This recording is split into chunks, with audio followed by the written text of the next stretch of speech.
We'll just give a chance for our audience members to come in. I know some people have taken a little short coffee break, so please do come. And if people, please don't be shy, you can come forward. We've got lots of seats here towards the front. Please do make yourself welcome and at home.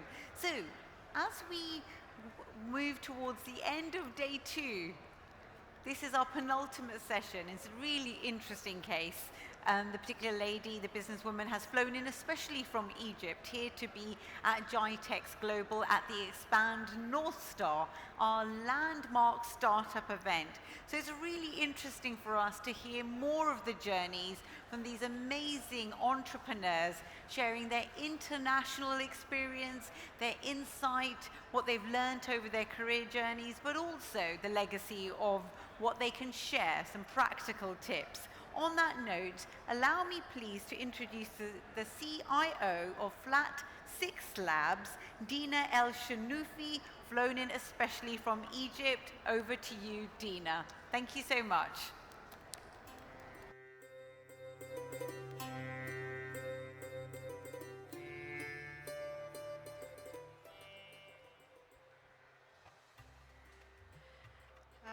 Good afternoon, everyone. It's the end of a long day, and it's empty, but we'll try to keep it going and get some last energy at the end of the day. So I'm Dina, the Chief Investment Officer and Partner at Flat 6 Labs. And what I would like to present today is just a quick snippet in terms of what Flat 6 Labs has been able to achieve over the last few years, more than a decade now, and then also what are the aspirations that we have for the coming period. So very, very briefly in terms of what the ethos of Flat 6 Labs is, we started more than 12 years ago now, and the idea was, how do you take two founders from being individuals to being a company? How do you prep them? How do you set them? How do you give them the funding? But how do you make them a company? And when we started Flat 6 Labs 12 years ago, that really was the extreme nascency of the market where we had founders, we didn't have companies. And so 90% of the people we invested in didn't even have a company. They were just two fresh grads with an idea and needing someone to guide them. And so we went on to say, how do we create an institutional asset class of seed funding in a market that's so risk averse and a market also that's so nascent? And from there, we started thinking of how do we create the right program combined with the right amount of funding to guide companies on their early days. And we were told it's impossible. This is a CSR project, but I think we proved a lot of people wrong by investing in companies such as Instabug, which is now on more than 3 billion devices globally as a software tool. We've invested in Harmonica, which is now called Hawaya, which got bought out by Match.com, one of the biggest matchmaking conglomerates in the world. And this was a huge success when we invested in them. They didn't have a company. All they had was an idea. They didn't even have an MVP. And we took them in and we said, we know how to take you from idea to actually being a company that can grow and be a multi-million-dollar company. And then there was Shafet, two founders that came with a very clear mission of saying, we don't know how to get our regular medication. It was a personal cause for them, with one of the founders being a survivor cancer patient and saying, I suffered, I want to make sure others don't. How do I make a good, solid business out of that? And they did, now delivering more than close to 4 million orders across all of Egypt with a network of more than 2,000 pharmacies. And lastly, we have an example of Go My Code, which said we have the likes of Udacity, we have all of those fantastic platforms for education, but they're for the West, they're not for the East. The East still requires a little bit of a different vision, and so how can we combine the offline and the online to better suit our own culture? Grew out of a small country such as Tunisia, and they're now in 8 African countries, providing that same mission of creating the next generation of tech-driven founders and employees, and being able to upskill a whole generation of youth. So that has been the Flat Six Labs ethos and drive, and also mission over the last 12 years.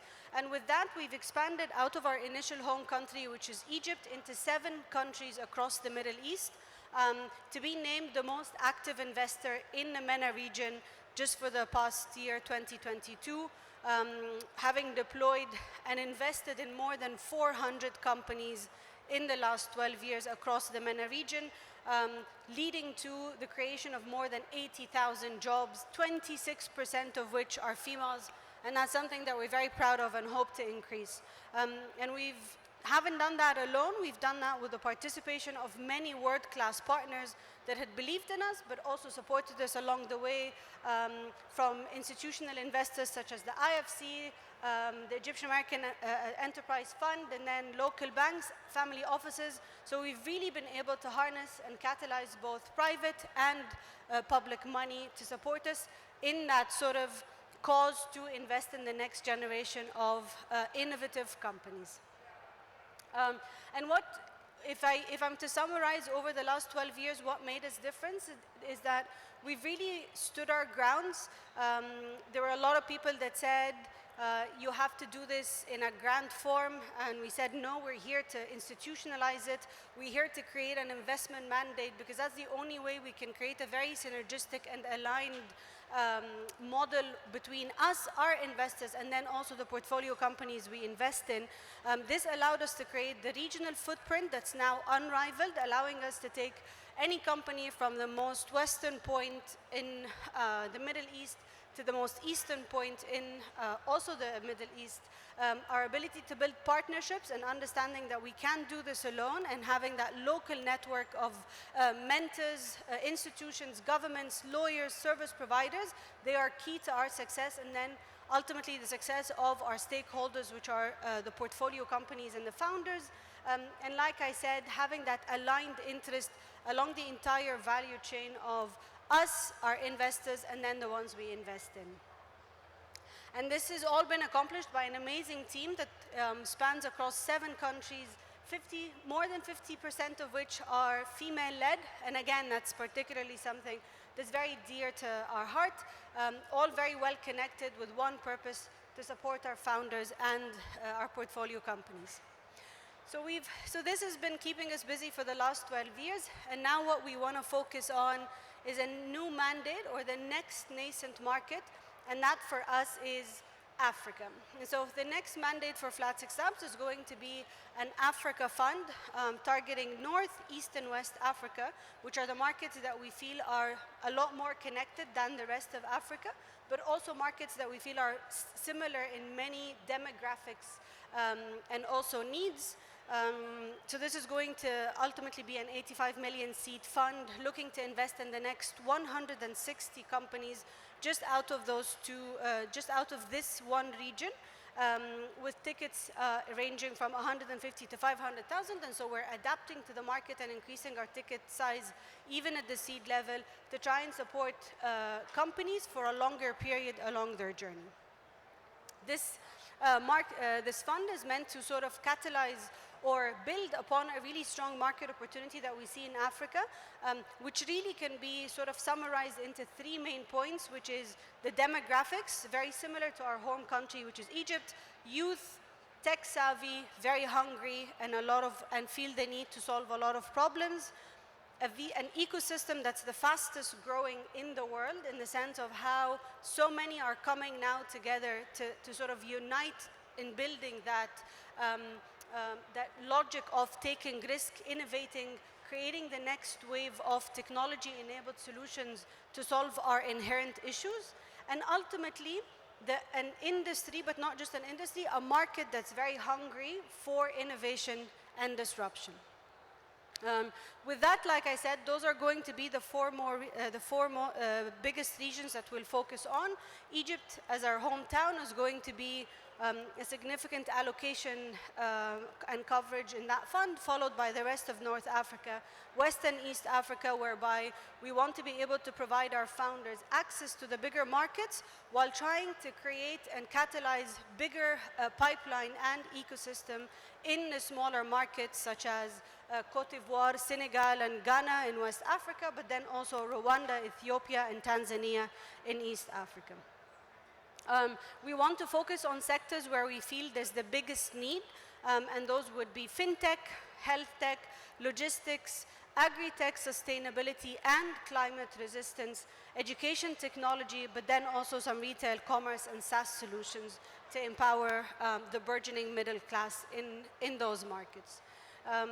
Like I was saying, this one is going to, the investment strategy for this fund is going to be a lot more adaptive to the current market needs.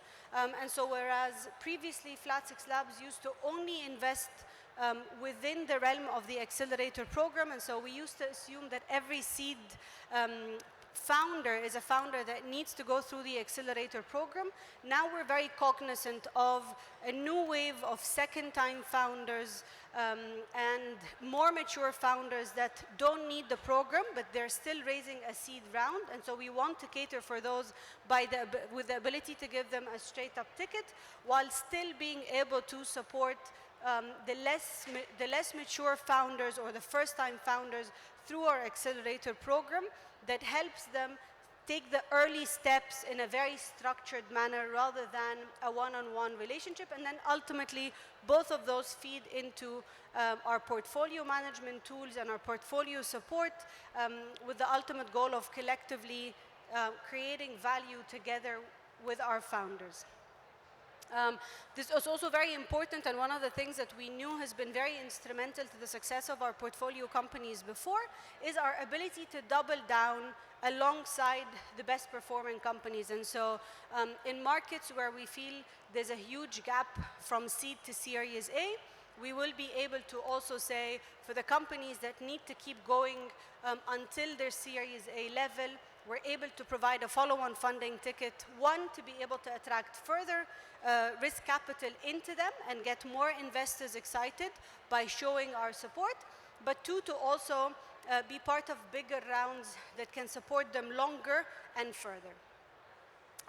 This is all going to be supported by our sort of flagship seed program, which supports the early stage, the very, very early stage founders in terms of creating an institution. And so we would put them through that structured program that helps create their company, helps them acquainted with the idea of what it is to have a board, governance, financial governance, operational governance, hiring, initial go-to-market strategy thoughts, and even how to speak to the next investor. So help them create their financial models, their decks, to set them on the way to speak to other investors. And this has been very, very important in terms of creating companies that are ready to attract further investors, which supports our companies, but also supports us in terms of increasing the chances of success for our portfolio of companies.